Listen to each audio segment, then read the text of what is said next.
Bismillahirrahmanirrahim. Assalamualaikum warahmatullahi wabarakatuh. Hari ini dalam mata pelajaran Akidah Kafah tahun 3, kita masih di bawah tajuk Qiyamuhu binafsi.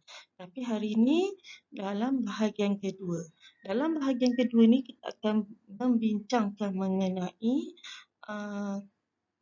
kesan mempercayai sifat qiyamuhu binafsi dan akibat tidak mempercayai sifat qiyamuhu binafsi.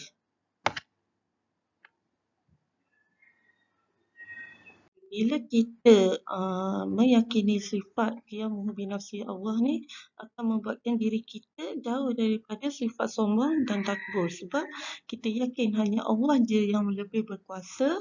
Kita ni insan atau makhluk yang diciptakannya bersifat lemah. Jadi kita tidak akan timbul rasa sombong dan takbur. Yang keempat, sentiasa tunduk dan patuh kepada Allah Subhanahu wa Ta'ala.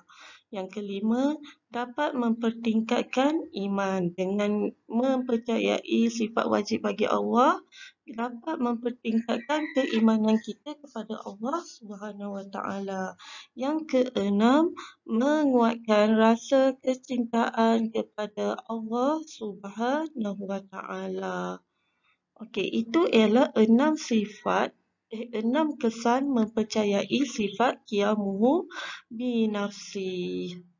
Sebenarnya ada banyak kesan yang boleh kita senaraikan, tapi Muallimah hanya senaraikan 6 sahaja.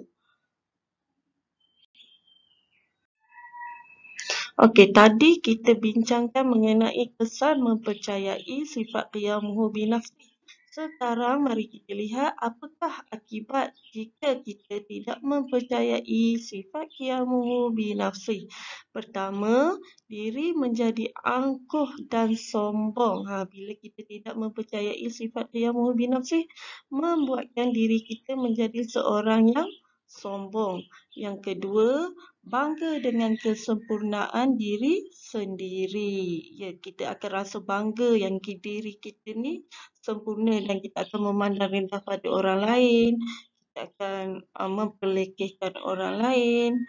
Malah kita tak akan percaya kepada kekuasaan Allah. Yang ketiga, tidak mensyukuri nikmat dan rezeki yang Allah Subhanahu Wa Taala bagi.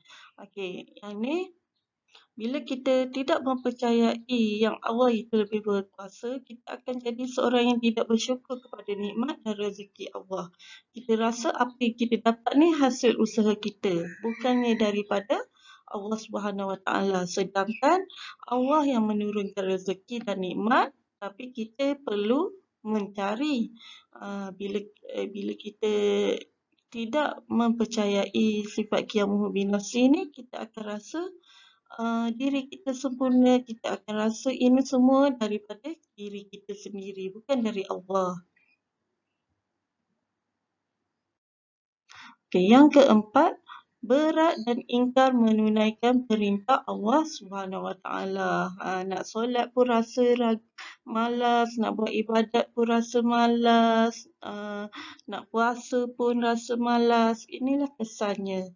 Okey, yang kelima, mudah dihasut syaitan dan melakukan kemungkaran. Bila kita tidak mempercayai kepada kekuasaan Allah ni, diri kita akan mudah dihasut syaitan dan kita suka untuk melakukan perkara-perkara yang tidak baik. Okey, sekarang tadi kita dah bincang mengenai kesan dan akibat tidak mempercayai sifat qiyamuhu binafsi. Okey, sekarang kita tengok sedikit latihan pada muka surat 39 dalam buku kafah kamu. Soal arahan dia, bulatkan jawapan yang betul. Nombor 1, qiyamuhu binafsi artinya A. Bersalahan Allah dengan yang baharu. B. Berdiri dengan sendiri. Apakah jawapannya? 2. Allah tempat kosong bantuan sesiapa pun dalam mentadbir alam ini. A. Memerlukan. B. Tidak memerlukan. 3. Semua makhluk tempat kosong kepada pertolongan Allah. Berhajat, B. Tidak berhajat. Okey, kamu buat 3 soalan ni sahaja. Bulatkan jawapan yang betul. Boleh buat dalam buku kafar kamu semua. Okey, di situ saja penerangan Mukadimah mengenai pembelajaran kita pada hari ini. Mukadimah harap kamu semua dapat memahami dan dapat mencapai objektif pembelajaran kita pada hari ini. Kita jumpa lagi pada kelas akan datang. Assalamualaikum dan terima kasih.